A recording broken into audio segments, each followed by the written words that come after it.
Hello again. Today I'm going to show you how to fold, shape and bake croissants.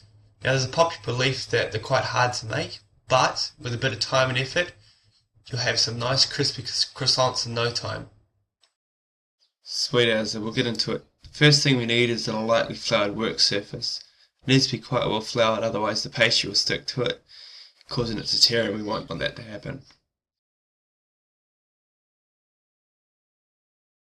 I just got the pastry out of the fridge from where I had stored it. Now what we want to do is roll out a nice long rectangle, approximately 3mm thick. It doesn't really need to be exact, and it requires a lot of rolling.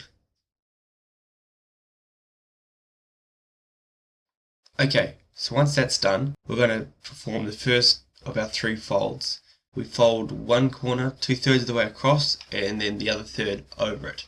We lightly flour it, wrap it up in some cling wrap, and then chuck it in the fridge for 30 minutes. Okay, now we remove the pastry from out of the fridge. We turn it 90 degrees and ensure that our rolling pin is perpendicular to the outside edges, as seen here. And then we roll it out with the rolling pin once again to get it ready for the second fold. Now we repeat what we did before, folding 2/3 of the pastry across itself and then the other third across the top. Wrap it and stick it back in the fridge for another 30 minutes.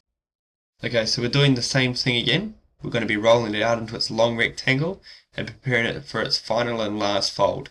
The only thing that differs here is we're going to stick the pastry in the freezer for about an hour and a half. This allows the pastry time to firm up and the butter within inside the pastry to get cold just before shaping. Now I promise this is the last time I'm going to be rolling out the pastry. We're going to roll it out again into a long rectangle, 3mm thick. It's important to keep our pastry neat, so we trim the sides. We're now going to cut the triangles out that are required to make the croissant. Now, a good sized croissant is about 5 inches at the base of the triangle, so you can measure this out with a rule as I have and cut out as many triangles as you possibly can. On this sheet of pastry, I've got about 12 croissants. Now comes the fun part of the whole thing. We now need to roll these triangles up into the croissant. We start with the base and we roll tightly, but not too tightly, up until the tip of the triangle, as seen here. You should end up with a nice tiered pastry like I have here. Now we just do it to the rest of them.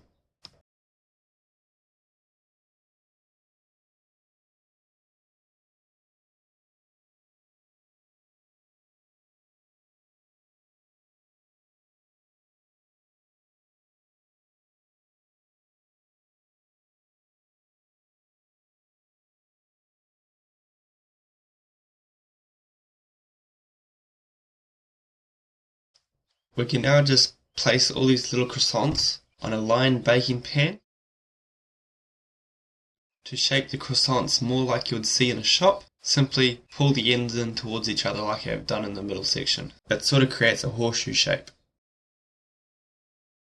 A very important part of the croissants preparation before they get baked is making sure that they stay moist while they are proofing.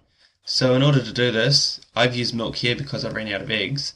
But one would normally get an egg yolk, mix it with a little bit of water, then whisk it together, and this provides our egg wash. So we're just going to cover each croissant in our egg wash before covering our entire baking dish with 2 plastic bags, or one if you've got it big enough, and setting aside to go into a warm place. I use a hot water cupboard. Now a good tip here is to put a glass of boiling water underneath the plastic with the croissants. This will prevent the croissants from drying out on the top. Finally, we're going to give the croissants another egg wash, and we're going to put them into a preheated oven at 180 degrees and bake for roughly 15 to 20 minutes, or until you see the croissants go a deep golden brown. You can now remove the old croissants from the oven and put them on a wire rack to cool. So there you have it. Simple croissants, worth the time and energy, that taste exactly like the shop, that you can make in your own home. Now if you have any problems or any questions, feel free to ask them and I'll get back to you. Until next time, thank you very much for watching.